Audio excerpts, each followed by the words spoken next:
out, leave them in the comment section when this goes to YouTube. So, which could be, I first thought, hey, Valentine's Day, how about Love Song? And I'm like, no, this isn't going to come out until Easter. So Right. it just, But anyway, the request was they really like to live vicariously through us, and they want to hear some more stories from on the road. And I was hoping to have Eric here as well, but he had a strike today, and so he's very, very tired. But so we're going to do, you know, stories from on the road, good or bad, and share some of our experiences because we've all been traveling this year a lot. Cue the bobslayer. Yeah. Willie Nelson on the road again. So, I have to mention one of our longtime sponsors, djeventplanner.com. And also, when this goes to YouTube, where it says show more, press that, and it'll list all the other sponsors. And there'll be some affiliate links as well that will help keep this channel alive. So thank you for that. And so, guys, Brian, you've done quite a bit. I mean, everybody here has traveled quite a bit. Can you let them live vicariously through you? A little bit of wisdom or some funny stories or some disasters, anything? I don't know. I mean, I guess I could. I'm just off the top of my head here. I had to do a show in Indiana one time, and Stevie was, I don't know, 14 maybe, and I thought, hey, why don't you come do this show with me? It'll give us an opportunity to spend some time in the car and go down there. And it was a show that I got as a wedding that I got from someone in California. They knew somebody who was getting married in Indiana and wanted to know if I could do it. And I said, sure. So it is, I got to cross a couple borders to get there, but it's about 2.5 hour drive. So we go down there. It's in Maryville, Indiana, which is just outside of Gary. And Maryville's not a bad area or anything. But I had Stevie down there. It turns out that they were kind of like, they were bikers, and I don't know what they were, but they were very racist, and they were doing a lot of drugs openly. And I had my daughter with me. That was awkward. Ooh. Something I could have handled if I was there by myself, just like, whatever. I'll get out of here in a couple hours. But with her, it was a little weird because I kind of had to try to shelter her from all that. I don't know. That happened. I had no idea. That's a true story. Yeah. Yeah. And it's like, wow. And you had Stevie. How old was Stevie? I was 13, 14 years old. Oh, wow. Yeah, she was. Well, I mean, she's always been older than her years, so she could handle it. She understood what was going on, but it was just awkward that I had to have her there, and I couldn't take her somewhere and drop her off. I had to just kind of keep her with me. It was an interesting crowd. I don't know, just off the top of my head. I don't know specifically what you're looking for, but that was just one I could tell off the top of my head. Well, we can go around a few times. Now, John, you just got back. Just came home. The boots are still drying. It was just yesterday I got home. You've been up yonder in the Great Lakes North. It took me like 4 days to recover. Yeah, I went up last Wednesday, which would have been the 8th or 9th. It was the FIS World Cup ski jump event that hasn't taken place in Lake Placid since 1990. That was the last time it was held there. So this was the first time back. So you're at the bottom. There's a lodge set up below the two ski jumps. They're probably about 15 stories high. Go off as far as you can see in the distance. We're at the very base. So to get into this valley, you're basically walking down this 4-story hill into this parking lot area. And we're setting it up Wednesday, Thursday. The event starts midday Friday. They're doing some test trials and things like that. 15 countries represented. Poland in big numbers there. Norway, the locals, the USA team, of course, Japan, Germany. They estimate anywhere between 7,500 and 8,500 people in attendance on Saturday. Yeah. Massive crowd that we saw in stages because they were all on the opposite side of the lodge up on the hill at the bottom of the base where the skiers would come down. So we had the video wall set up. So we did the telecast along with the sports network that did the Friday warm-ups to show the trials. That was a short day. That was like 5 to 9. We came back for Saturday. That was 7 a.m. until about 9 o'clock at night. Talk about a day outdoor. It was nice though. It was nice. It was probably 25 to 30 degrees all day. Little bit of passing snow. But we had the stage set up because we had 2 bands play between the events. So it's coordinating them, getting them mic'd up, wired up. And the great team, of course, Eric's guys, of course, Ludwig and Jamie on the soundboard, just a stellar rock star making the 3-piece band sound like an orchestra like he does. So that was great. So a few records were set. It was the longest ski jump coming down this thing, I guess, was 139 meters, which is about a football field and a half. That's a lot of time to be flying in the air before you touch ground. Japan won the first day, and then in the dual team, Norway won the second day. So that's it. We get to watch this because, of course, we get the big, 20-foot by 15-foot screen, so we can see what's going on the other side of the building. And then they all came around for the after party. So as everyone's parading through, we probably had a good 3,000-4,000 people in the area in front of the stage. So yeah, that was big. And as a result of the event, they've locked it in for the next 3 years. So we'll be back for 24, 5, and 6 for the World Cup returning to Lake Placid next year. So Howie, what are you doing next February? I know I'll be back. That they put the state of New York put I think it was $300 million into refurbing Lake Placid specifically to attract the international crowd, because you have to have, there's certain specs that you have to follow. So, they just dumped a bunch of money into it, and that's why they're getting these things like that. So the lodge is beautiful. The grounds are beautiful. It was just so well orchestrated. Everything went off without a hitch. And if anyone wants to look for it on their own time, it's FIS World Cup 2023 Lake Placid. I see some of the videos are starting to hit. So go check it out. I saw some of the videos and stuff that Eric put up, and Stuart, he put up some videos, and I guess was he the announcer? He was for a little bit. He was. He won't miss an opportunity to hang onto a microphone and walk around talking to people. So. Jay, you're a traveling guy. You'd be qualified as a road dog. I would. Yeah. Hold on. Road dog. Yeah. There we go. I'm thinking something that you could learn from. About 2010, I had to go to Fort Wayne, Indiana for Gear Fest at Sweetwater. So I called Brian to see what his plans were. And I said, hey, I'm going to Chicago. Do you have time to meet up, like on a Wednesday? He's like, sure. When are you going to be there? And I said, well, I'll get the flight where I've got a 3-hour layover. So I'll get into Chicago at noon and I'll leave at 3. Maybe swing by, I'll come outside, grab some lunch, and then bring me back to O'Hare. Made sense. So I took the flight, 6 a.m. flight out of San Diego. So we got to Chicago, called Brian, and I think you weren't feeling good or you'd had an appointment. Something got in the works. And I'm like, okay, no big deal. I'll just hang out at the airport. So I'm hanging out at the airport, and about 20 minutes before the flight takes off, we were about 40 minutes because we hadn't boarded. I look up and I suddenly see flight canceled. So I go to the ticket agent. I'm like, hey, my flight's canceled.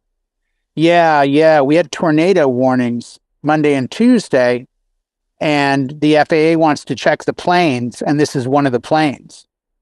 I said, oh, okay, when's the next available flight for me? It's like Friday morning. I'm like, it's Wednesday afternoon. She goes, yeah, there's no flights tomorrow because they're grounding all these planes.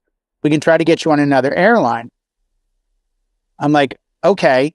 The problem is because of the tornadoes, there's no rent-a-cars because I tried the rent because I think it's like 170 miles from O'Hare to Fort Wayne, Indiana.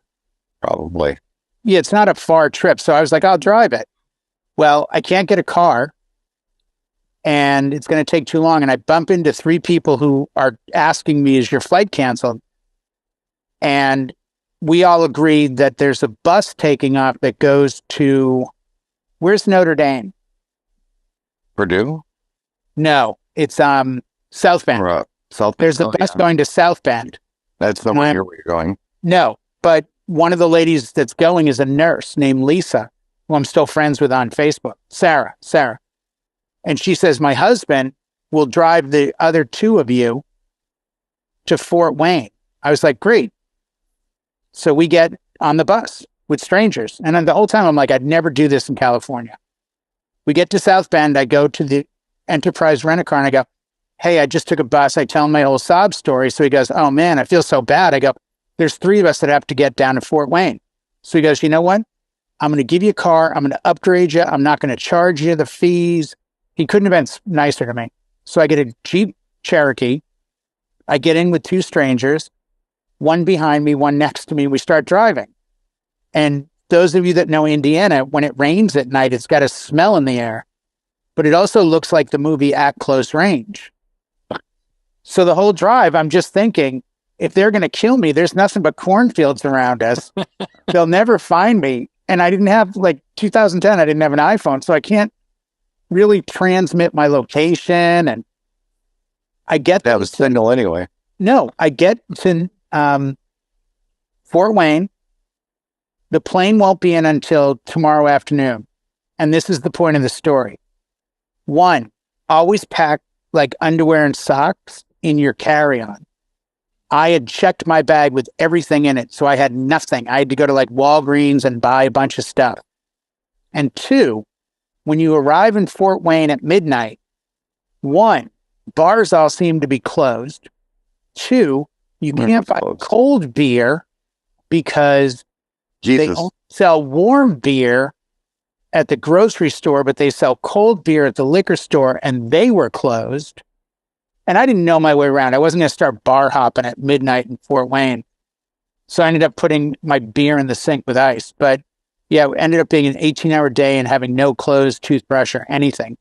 But everyone else was nice. So the lesson is underwear and socks, maybe toothbrush in your bag that's on your person at all times. I did not flake on you, by the way. I remember you calling. No, you didn't flake. There's a problem. I'm like, okay, you want me to come get you?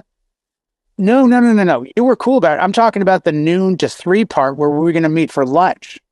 No, I was ready to go, but I already knew there was a problem. No, there was no problem at noon. The problem didn't happen until literally right before the flight was supposed to take off. I remember getting ready to come and bail you out or drive you or something. I was ready. You would offer Ben, and I'm like, no, I'm good. We're going to take this bus to South Bend because at that point it becomes an adventure.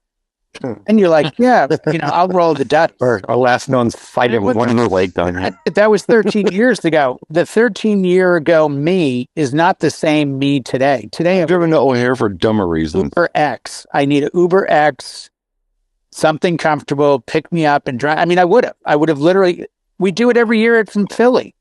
I take the train for $10, and every year a bunch of DJs hop in Ubers and sit in the back on their lappy tops and just drive to Atlantic City to the tune of about $200. And I'm like, spend the 10. Anybody surprised Jay's story was 15 minutes long? Be prepared. It wasn't 15, was it? Didn't seem it. Time flies. Well, I guess it's my turn.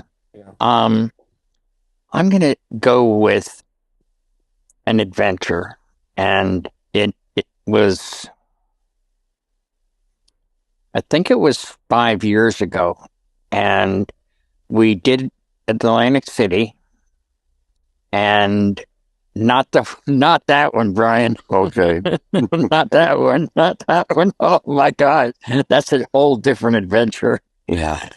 I think it was the year before that. And Jimmy was still with us. And right after Atlantic City, we hightailed it down to North Carolina.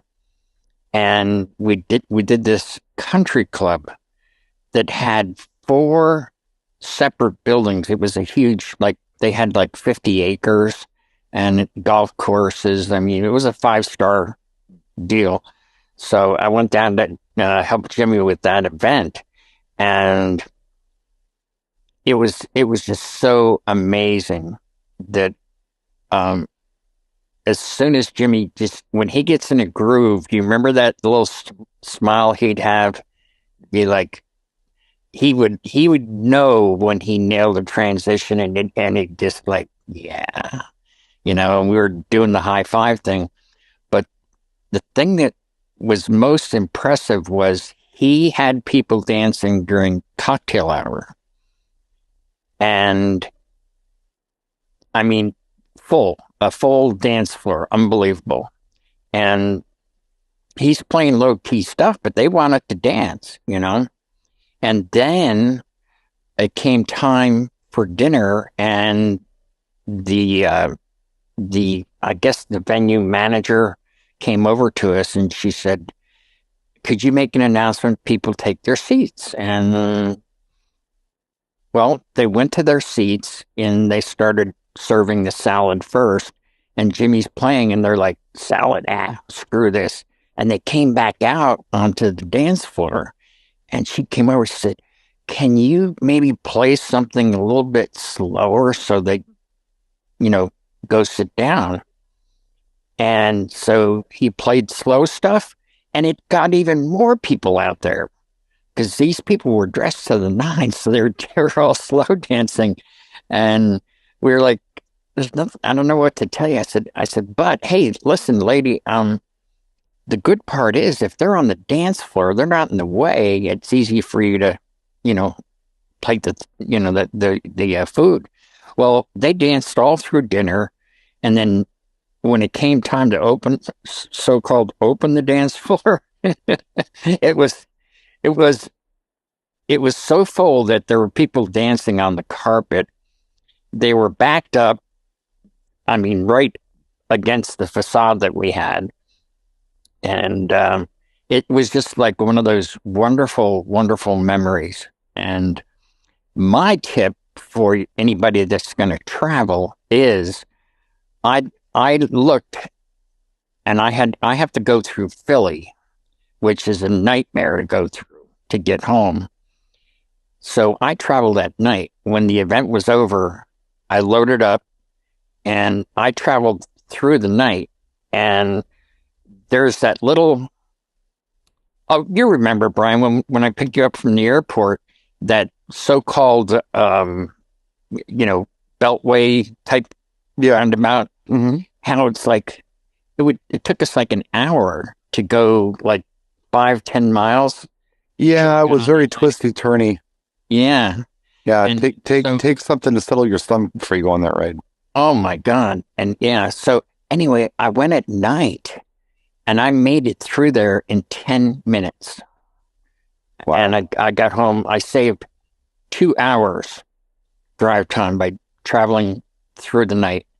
And I got home before the sun came up. So It was kind of like being on a tilt-a-whirl. I remember that. yeah, it's kind of a, Oh, God. yeah, As a young really, person, I might enjoy this. yeah. Well, you successfully did 20 minutes. We did 20 minutes, didn't we? Yeah. You want to go around one more time then, or no? We're probably good. If we go around one more time, that's going to put us at the 40-minute mark. And 20 minutes is a hanging with Howie. So I think you're good. All right. I think you're good. Well then. You nailed it. All right, guys. Thank you so much. And as always, leave the comments when this goes up in Easter, and YouTube, and we'll be happy to oblige you. So